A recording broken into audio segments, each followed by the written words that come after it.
Welcome back to the Chat Cave here on McGTV, youtube.com/Mike McGTV. Follow me on Twitter at Mike McGTV. Oh my god, we're in the same room. Yes!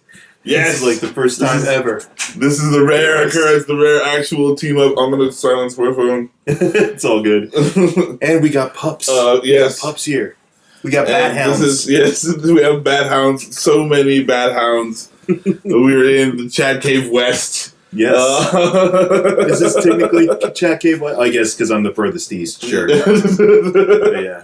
Oh, no, we're working on the California location. We'll get back to you when... That's far, far west.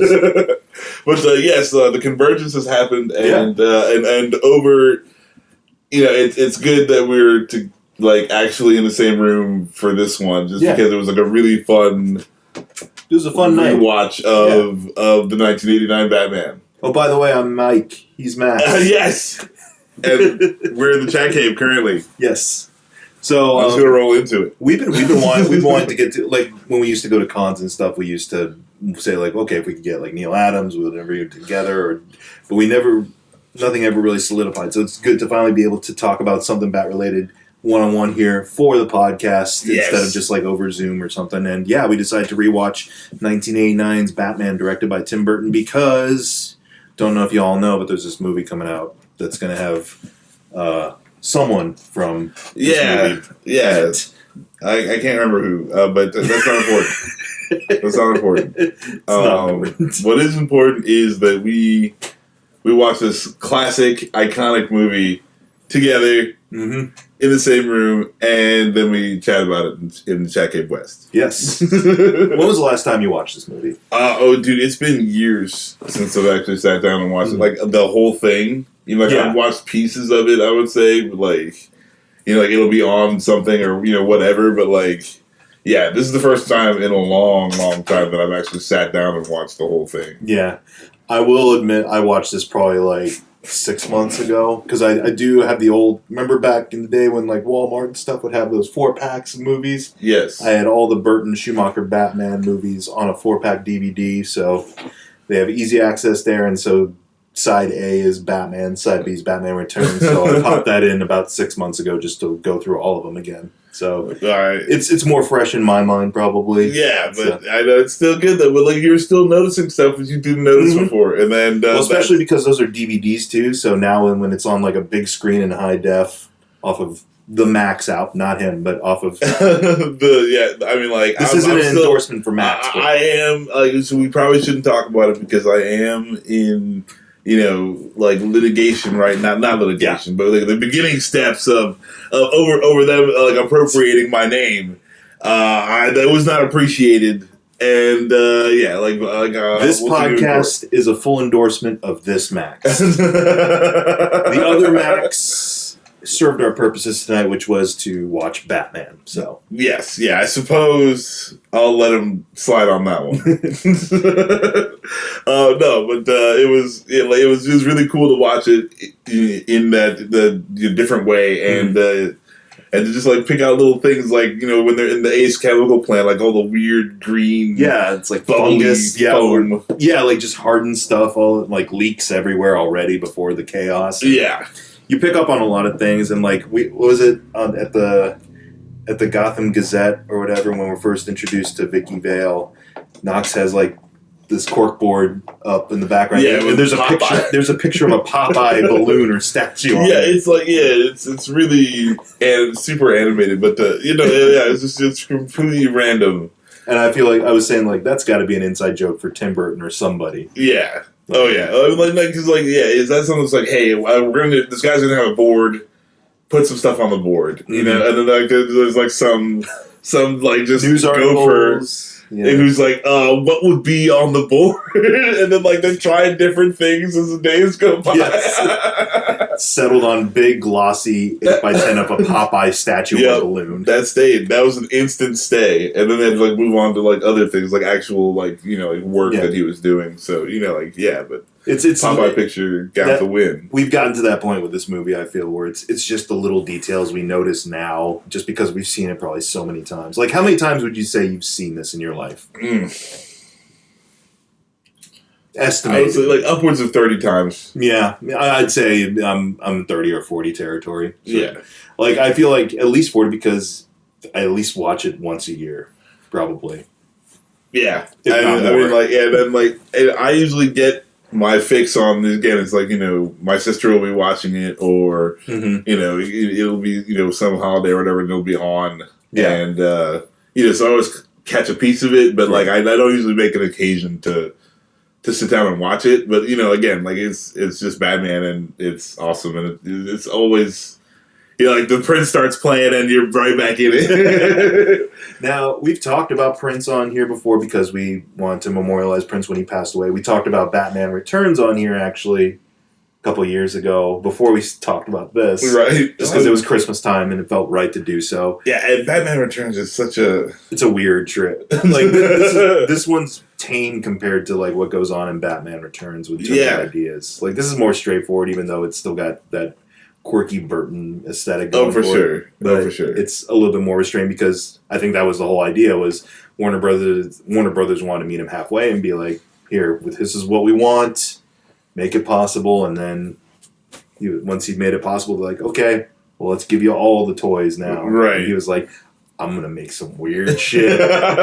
And the Penguins are going to have rockets, ladies and gentlemen. I'm going to kill firstborns. We're doing it all. Mutated sewer penguin. But anyways, what do you feel still works about this movie for you here in 2023? I actually, I was surprised how much I still dug it. Mm-hmm. I think now, that we're kind of able to think of these different takes on Batman as different universes.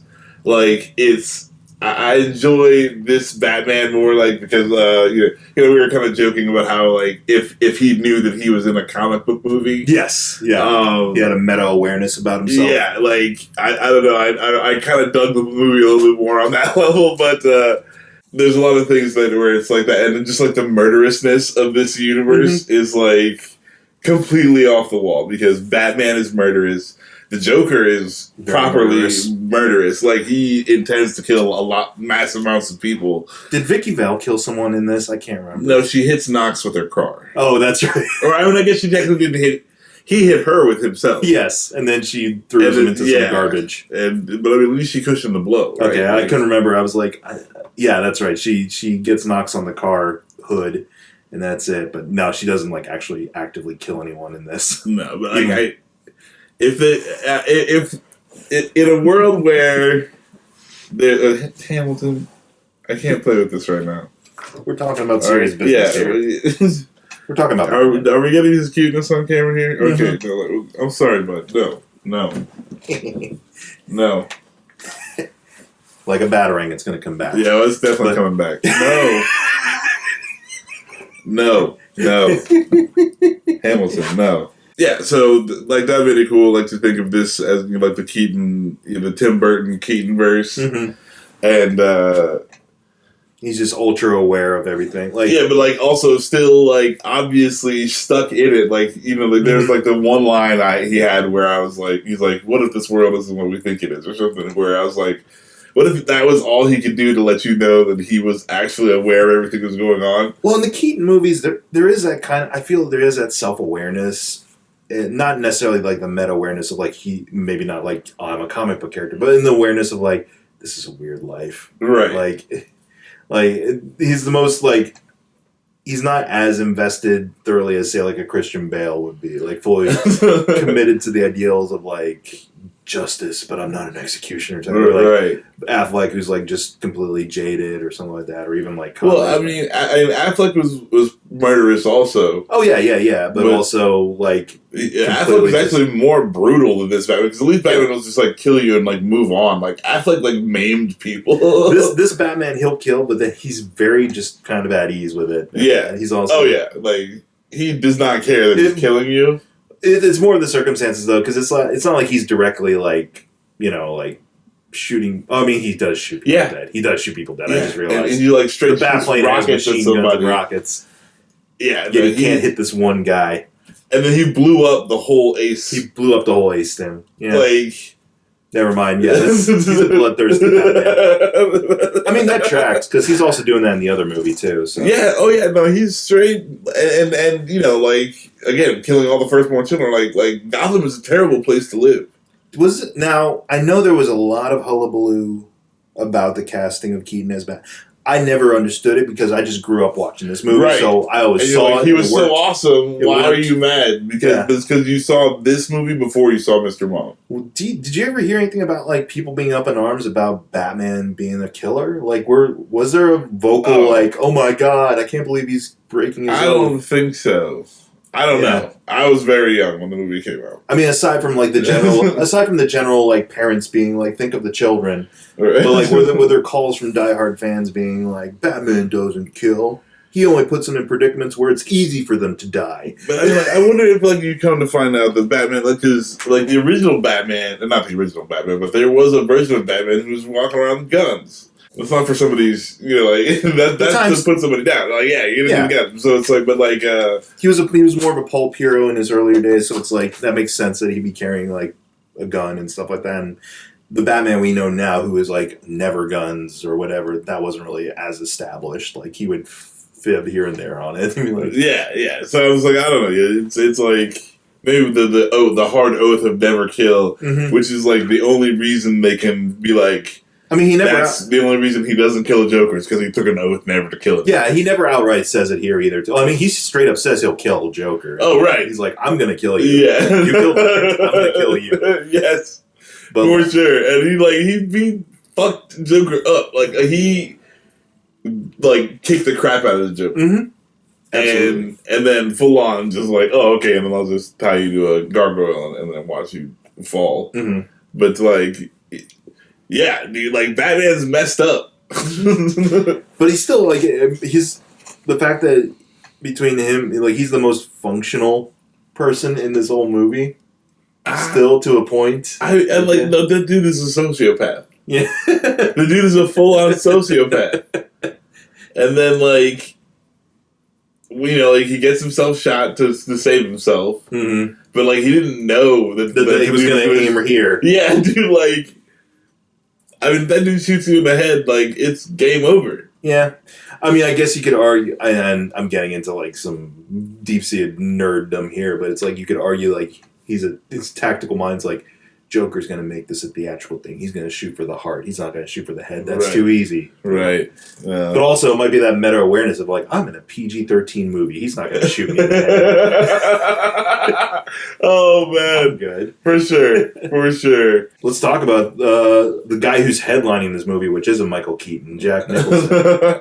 I thought that was pretty good. That he got top bill. He was like, oh yeah, no. First, that Jack Nicholson is this movie. Well, I mean, then everybody else. That's from the days of the Donner Superman, where it's you had Marlon Brando and Gene Hackman were the two top billed, and then Christopher Reeve because that was his first big gig. And even though Michael Keaton has had hits before this, like Beetlejuice, Mr. Mom, and all that stuff, but he's still not as big as One Flew Over the Cuckoo's Nest, Jack Nicholson. Right. Jack Nicholson, he pioneered the Robert Downey Jr. deal. Y'all thought Robert Downey Jr. was the one to be no, I'm getting the huge chunk of the pie. No, Jack Nicholson perfected that. Oh, dude. Yeah, anyone who uses the Jack Nicholson likeness of the Joker owes a royalty to Jack Nicholson. And I was telling you about this during the viewing, is that the milestone issue of I think it was Batman 900 came out. I haven't been following. I just knew I wanted to see this because I'd heard about he goes through the multiverse of Batman. Yeah. And he meets up with all these different versions of Batman. He meets up with the Arkham City Batman. He meets up with dude, Arkham City Batman is OP. Yes. Well, Arkham City Batman is miserable he has one page, but he's just I killed my Joker, or I let my Joker die, and yeah, kind of sucked, but whatever. yeah, we got past it. He meets up with Adam West Batman. He meets up with Batman the Animated Series Batman, Batman Beyond, Dark Knight Returns, and then he goes to Keatonverse, we'll call it. Mm-hmm. And there's a big billboard of the Joker there, and he's talking about Smilex, I think. But it's definitely not Jack Nicholson Joker. It's a more angular face, like a typical looking Joker. Yeah. And I'm like, huh? And I'm like, oh, that's right, because you can't make it look like Jack Nicholson, because then you owe Jack Nicholson money. Yep. And you don't pay. Jackie gonna get his cut. Let the guy enjoy his basketball games. That's all you gotta do. That's all you gotta do.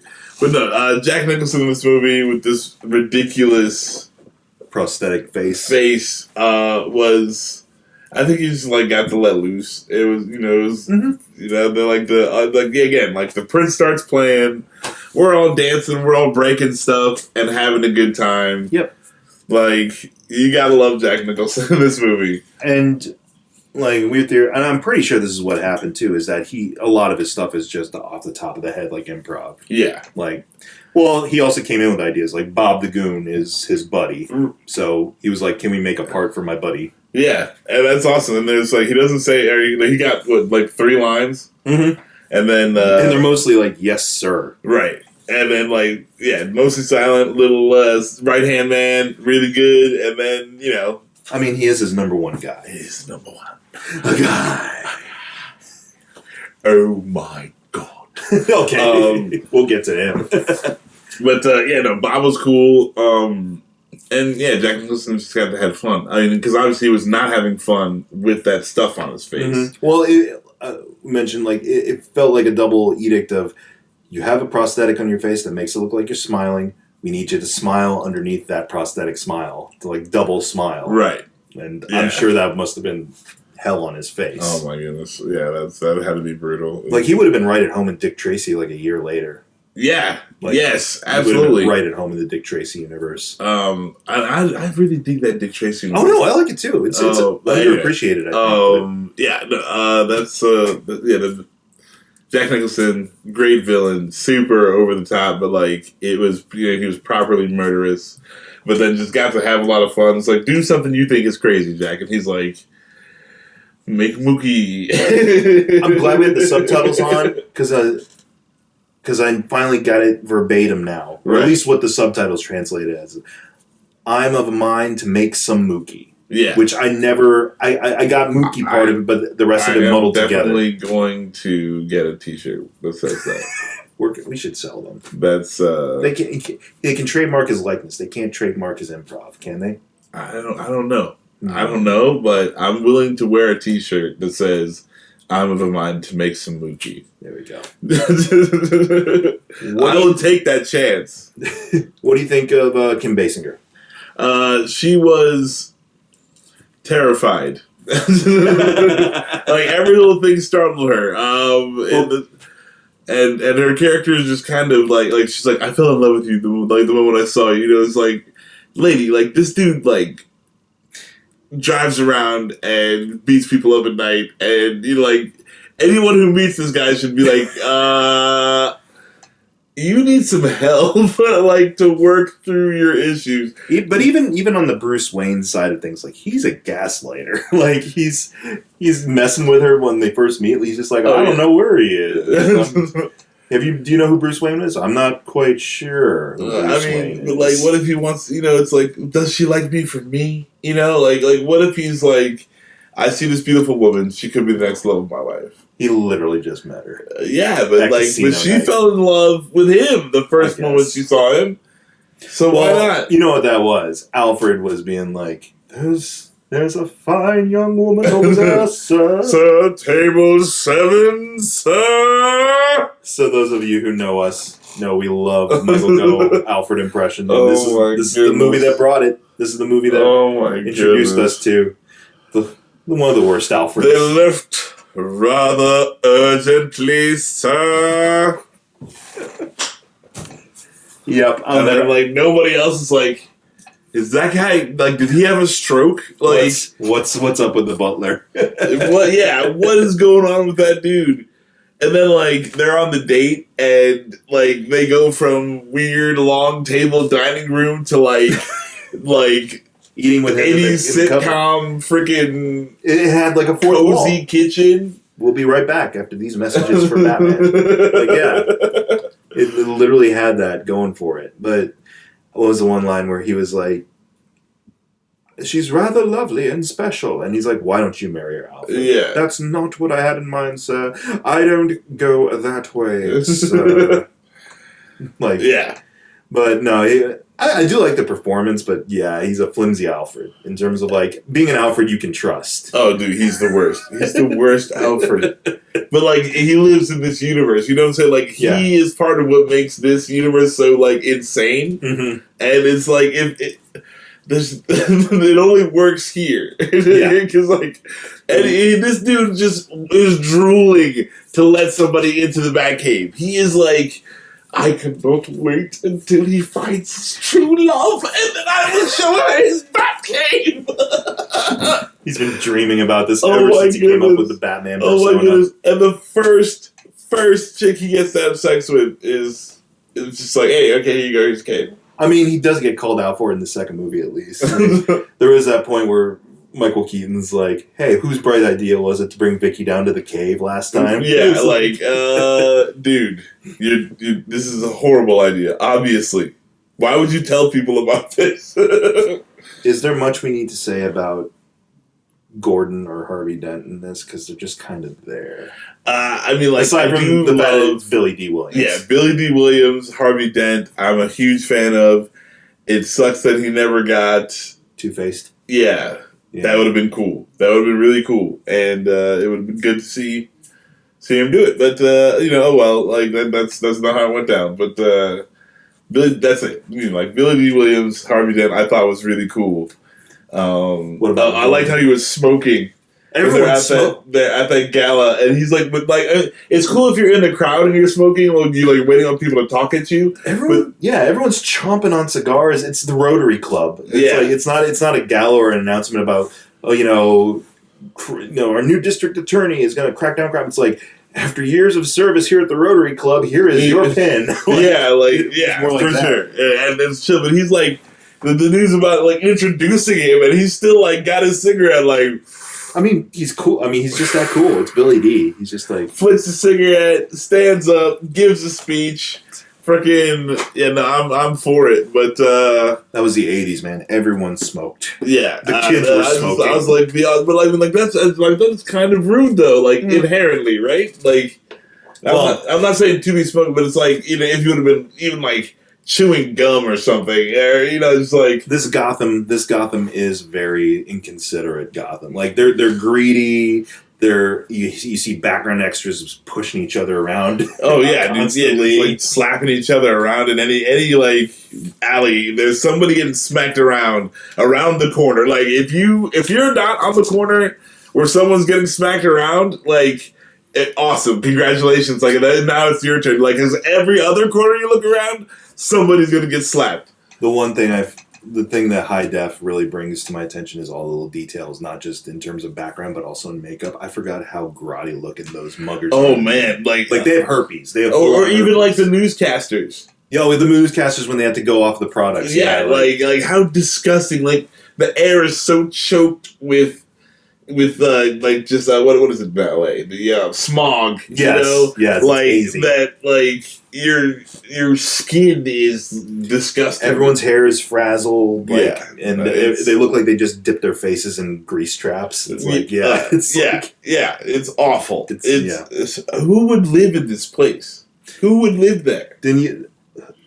Was it you or I said it's like by day 6 or whatever after they'd solved the point, like they should just cut to newscasters and they look like Charles Manson or something? Yes, like you said it. Full on beer and cigarette hair. Yes, they found the cure. It's like it's terrible. It's awful. Like why would you never live there? You can't use deodorant. No, Smilex, because the way it is like Smilex. It's just whatever combination of different types of household cosmetics and products will kill you, and it's like chaotic rhyme and reason as to what the combinations could be. Right. So it's like you can't use hairspray, can't use makeup, can't use lipstick, can't use cologne or deodorant, can't brush your teeth, I'm guessing. So you got a lot of grotty teeth in Gotham. Oh, dude. And then like you turned like a 1985 Gotham into 1885 Gotham as far as the smells of people. Yes. Yeah. It must have been a stinky ass town. Dude, can you imagine just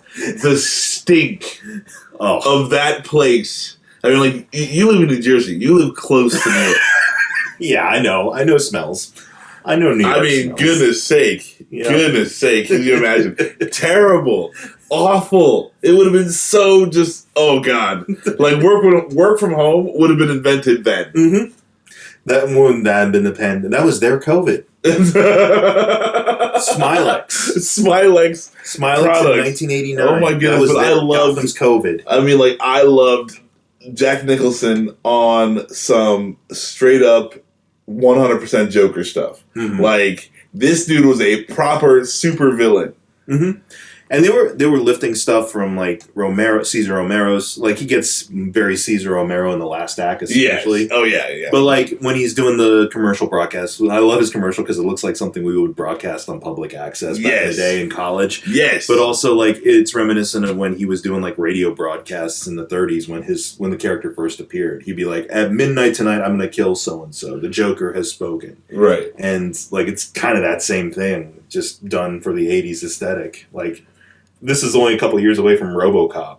Right. RoboCop came out in 87 and then this came out in 89. It's like that newscast could have been in RoboCop's Detroit. Yes. Oh yeah. But I loved it. And, like how many people died from that? And they, they died with that rictus smile on their face. Oh yeah, it's horrible. And, like that's, I don't know. I like a proper villain. And this dude was about it. Like he was like, what are you like? How is he getting more press than me? Like that would and that's the whole reason he does it. Yeah, like he's constantly jealous. He's got bad envy. Like of course, the famous. Where does he get those wonderful toys? Yep. Even though he's got his own assortment of awesome toys. Yes, for sure. Like electric buzzer, the full-on extendo gun is hilarious. That's awesome. Yeah, and then he's got all his balloons and he's doing things too. I was saying those might not have been his balloons. Those might have been the balloons that they were going to use for the festival. That's true, but I mean, which just again shows you how demented Gotham is. Yeah, I want to say that they're his balloons. Okay, yeah. I'm like 60-40. His balloons. Put a little bit more faith in the people of Gotham. Yeah, that's a weird balloon. They wanted Garfield. They wanted Mickey. But I mean, like this clown thing. Makeshift It Clown, a baby with a diaper, right? With a stinky diaper. But I mean, like in a Burton verse, you should expect no less than that. I imagine. So that's why I'm 40%. Yeah, it might have just been there, and he's just like, yeah, that one. I do love the amount of setup that goes into the Joker's like set pieces, like the mime part, where it's like we were kind of wondering, like, okay, did he hire mimes, right, to be distractions, or are those his goons? And then we forgot, like, oh, they pull out Tommy guns and stuff. Oh, those are his goons, which means he spent a whole day doing like a mime workshop with his crew. Yeah, like, okay, everybody, it's mime day. But also, like, he would have murdered at least 3 of them. Oh yeah, on mime day, just for fun. And like he's like, no, like that's not right. And well, no, like, he's gonna be like, I need to test out the quill. Friggin' 4 people died for sure during mime practice. Oh my god! It just tickles me thinking like he rehearses this with them and he still kills a couple of them. Oh god, dude, there's no way. They're still working like. Larry got axed yesterday. But it's like it's the same thing as we're talking about. It's like in this Gotham, you're so desperate that you would work for this dude. Yeah, people show up to get just a handful of 20 mil. Not even guaranteed. He's just chucking it out there. It's not like he's being like passing it out. Everyone gets 20 mil, there's no line, and you were handed a stack of cash. Everyone is just so like you're gonna be fighting people. But like they're all out there. And like, so I was like, yeah, this Gotham is totally effed up. But yeah, I mean, that I want to say like part of that is like trying to appeal to like the pulpy kind of sensibility of Batman, but also that's a very Tim Burton thing where his characters are really interesting. His main characters can be really interesting and focused, but then you get to like the tertiary like environment and the side characters and stuff, and they're all painted with really broad strokes. Yeah, which makes sense, but also like it's a very Burton kind of hallmark, I think. Yeah, oh for sure. Like his hands are all over this, and like even the animations gotta give Tim Burton a dead giveaway. Well, like the Batmobile shields are stop motion. There's that part where Joker's falling off the church roof, which it was animated, it was still cool looking. Yeah. Oh yeah, no, it worked. But like I don't know, it's like you just see where he's like you notice the miniatures. Oh, the cars, yeah, when he crashes the bat plane into the church. And I was like, okay, those cars are toys. Oh yeah. Like absolutely. It'd be it's interesting now, like obviously like to how far video effects have come, to where I'm like, okay, these are obviously toys. Like, it's also kind of come full circle now because we look at some movies these days that, rely on a lot of CGI effects and we're like, that's a very rubbery looking dude. Like very rubbery looking cartoon of a person. Like we'll probably talk about it a little bit later on, but we look at like the Flash trailer and it's like, that's not a real Batman. That's a CGI Batman puppet. Now, but back in the day, we'd have like a literal Batman puppet. Right. Or like miniatures. Yes. Oh, yeah. And, it's like, Independence Day was one of like the first ones where it's like, they used the miniatures and got the good effect from it. But like, well, that was cool. Again, like there's just little Tim Burton-y things. What do you think of some of the characters that were created? I mean, we talked a little bit about Bob the Goon, who's there purely for Jack's whim. What about like Eckhart or Knox or some of those? Oh god, okay, so Eckhart with the voiceover, is awful. Yeah, thankfully he doesn't have a lot of lines. No, it's a clear dub. He gets got very quickly, and I'm okay with it. Like, there's no one mourns Eckhart. Oh my god, that was oh my god. Now, was he? That was the first one. Do you think he was created specifically for this film whole cloth, or did someone show Burton like some comics with? Because Bullock was a thing at this point, right? Bullock was in the comics. I think Bullock was a character, and he was just like, "Hey, a schlubby detective. Let me lift that." Well, luckily he didn't. But it could have easily been Bullock. It's basically Bullock, except I don't think Bullock is actually corrupt. No, he's an actual like good cop. But he's a shit person. Yeah, he's a slob and a schlub, and he doesn't like Batman, but he does his job and believes in the system, or at least tries to. Right. So now Knox though, he's original character. Like I don't believe there's ever been a Knox-ish character in Batman comics before. No, I don't think, and the mob boss either. I think he was just.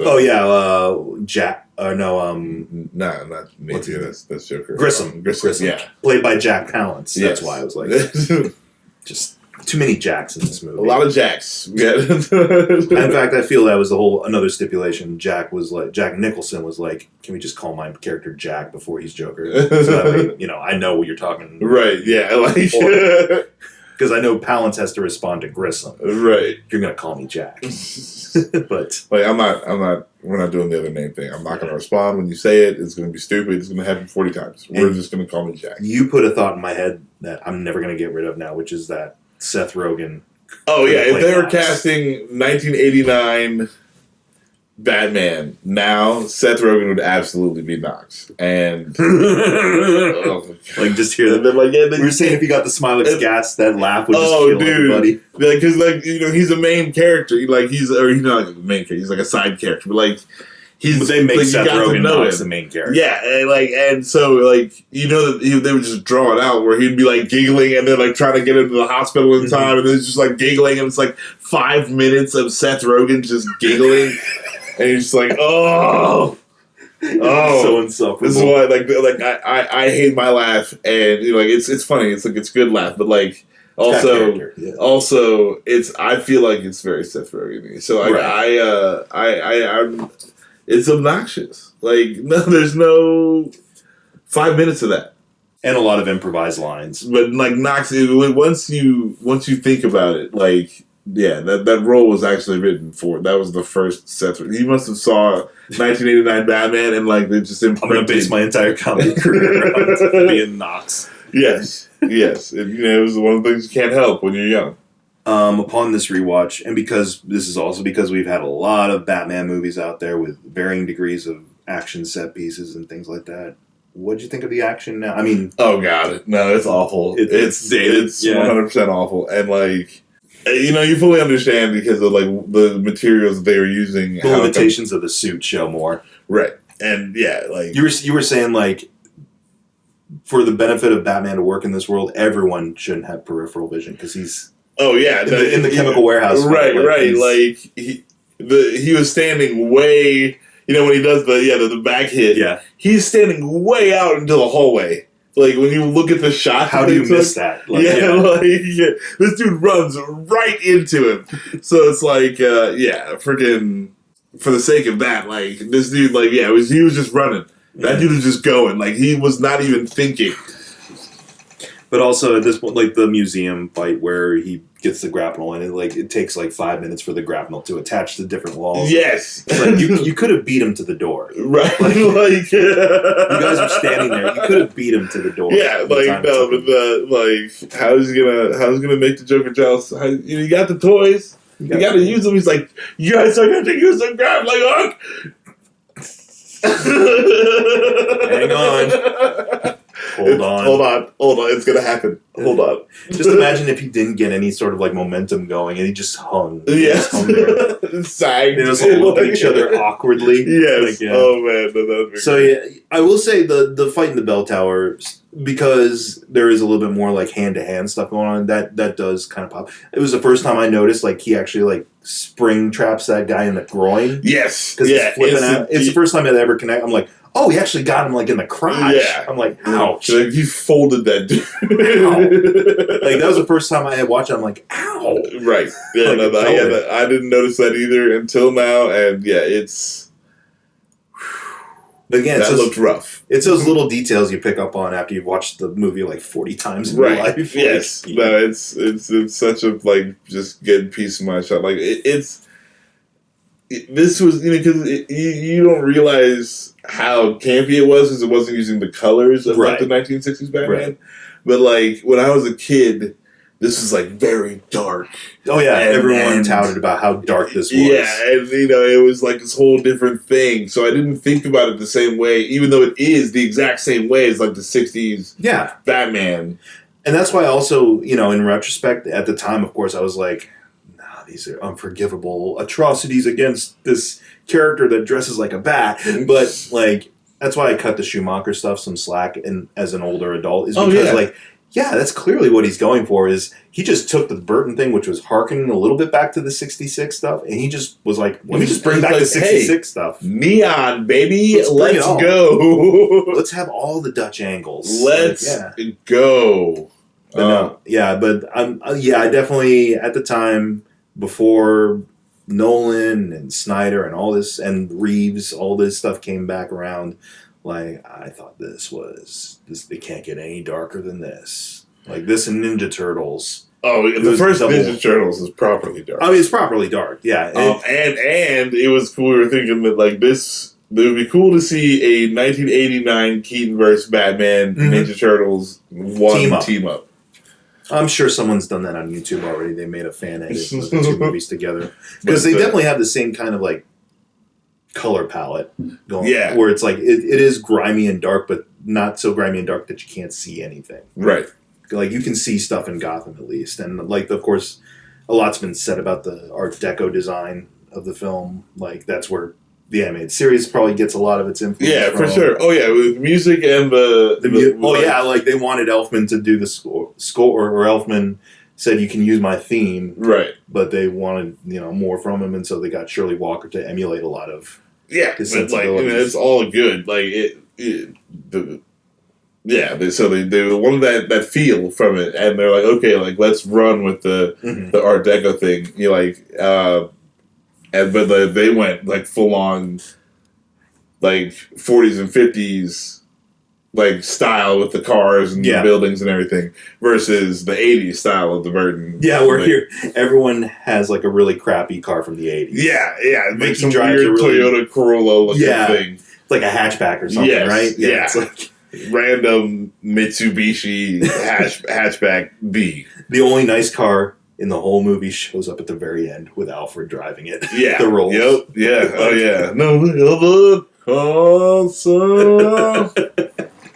I'll never get tired of that impression. Oh my goodness! Like Alfred, you're terrible. Because like we were kind of talking about, like when did he, did Batman take on this ethos of "I shall not kill"? Yeah, well, the whole pantheon of DC took that on, I believe, in the 50s and 60s, because Julius Schwartz he came on as editor, and he laid down the ground rules of, like, no killing. Our heroes can't kill. They're supposed to be paragons of hope and optimism, and they can't be that if they kill. Right. And so that was kind of the tenet for a long time, but then, we've slowly been, like, taking that back a little, because it's like, no, let's explore the complexities of like what happens when, for other heroes too, like Spider-Man at this point has killed people. Oh yeah, in his comics, yeah, and things like that. So it's like, let's backpedal a little bit, just because it can be more interesting. It won't be kid friendly, but not all of them have to be. Let's not, like, who's to say? Because I don't know, like I watched Naruto, right? There are people who die on that shit. Yeah. Oh, dude, important characters get got. Yeah. And it's awful.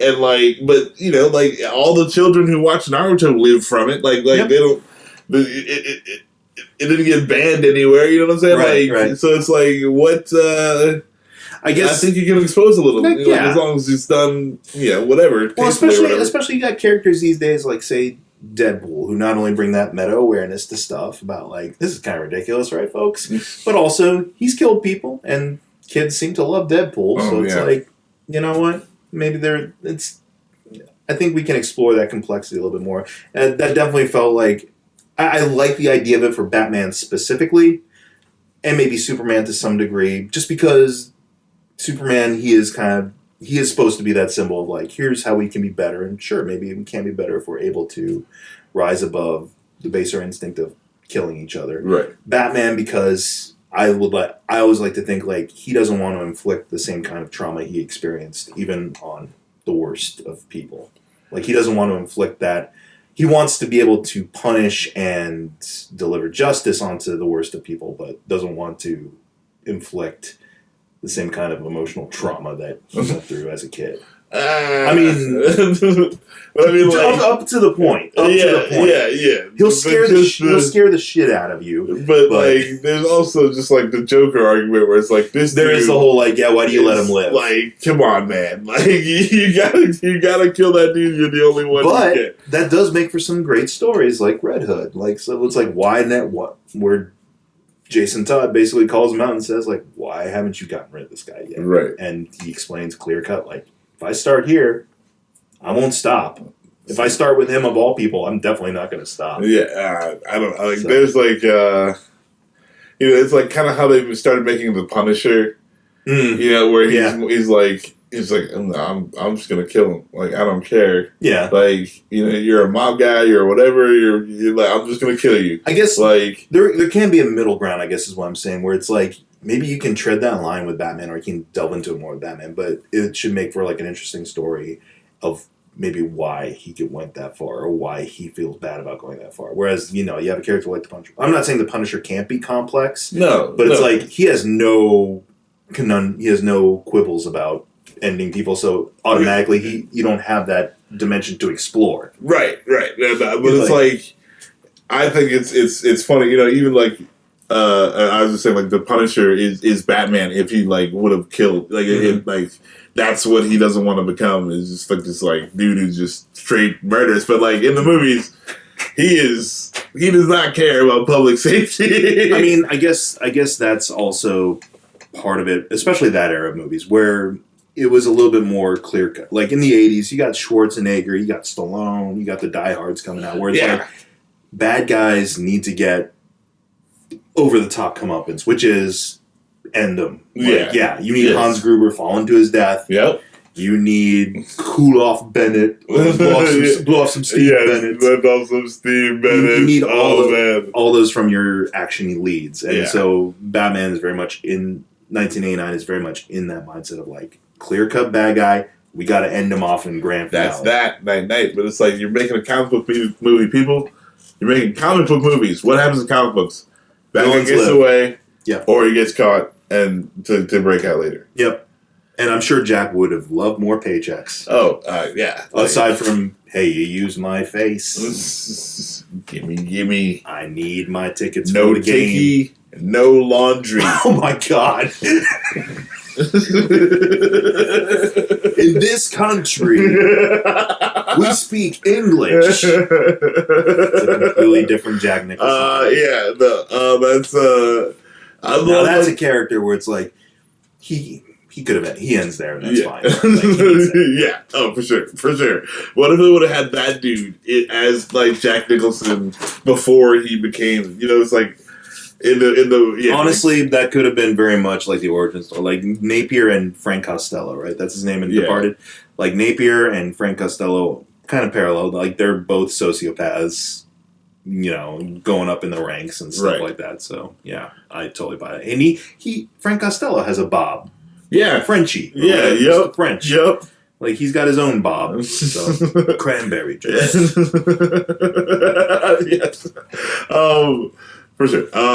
Chatterangs. We haven't done a Chatterang rating in a while. Chatterang rating. Oh, out of 5, I believe, right? Out of 5, yes. I give this movie 4 out of 5 Chatterangs. It doesn't, honestly...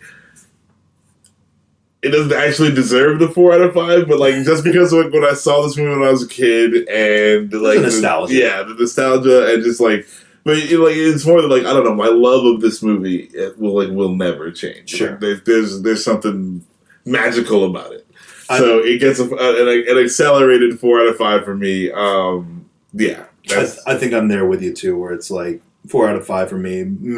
There is a lot of nostalgia tied to it. I mean, I recite the lines alongside the movie whenever I watch it at this point. Yeah. So but also, even though there's cheesier stuff now that I can view as being cheesier, I'm not like frustrated as cheesy. Like I appreciate it more because of that. It's a nice time capsule. Yes.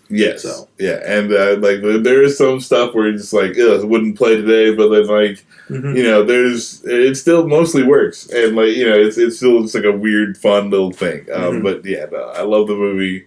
Well, now I hope I've opened your eyes up to Popeye in the background of Yes, Batman. There's no way I can't stare at Popeye because it's like such a weird Popeye. Also, I was saying that definitely feels like a Burton for him, where he's like, "This is my Burton impression." It's like, what if we had a picture of Popeye on a corkboard? That would be great. I don't know why he sounds. And he's like he's feeling a lot of things. He's an artsy guy. Yeah. So he's like, if we had a picture of Popeye, like he gave Michael Keaton his wardrobe of turtleneck and jeans. Turtleneck and jeans. That's the one thing we forgot to mention. This Bruce Wayne is so casual in the Batcave. Yeah, he is the most chill in the Batcave. He's like, what I like to do? Hang out in the Batcave, look at my screens. Adam West is as serious as a heart attack in his show. Christian Bale is always like sitting promptly. Ben Affleck has like a suit on every time he's in the cave. Christian Bale, I would argue, is as casual, but like in a different way. He's building the cave too. Yeah, he's in the middle of building the cave. He's like trying to do work, and he's like, he's like in this weird space. But Keaton has like his feet up on the desk. He's just Christian Bale would be like sewing himself up and like doing some work. That's pretty casual. But Keaton, he's just got his feet up on the desk. Yeah. Expensive computer. Dude, he's like, I don't know. Alfred will clean it. Whatever. He's wearing jeans. Yeah. Because like when he's wearing the turtleneck, you think he's like kind of dressed up. And then his girlfriend walks in thanks to the butler, and that's when he gets all prim and proper. He's like, you're getting fired later, sir. I'm just like, man, Alfred, how do you just walk her into the back end? He's like, you said you were going to tell her. He's like, no, I didn't tell her, bro. Yeah. But, like... I look forward to making fun of Alfred many more times. The jeans gave it away. Like, I don't know, like, what... It's such a weird outfit to wear. Mm-hmm. So that's how you know Bruce Wayne is just like a weird dude. Like, casual. He wears turtleneck and jeans.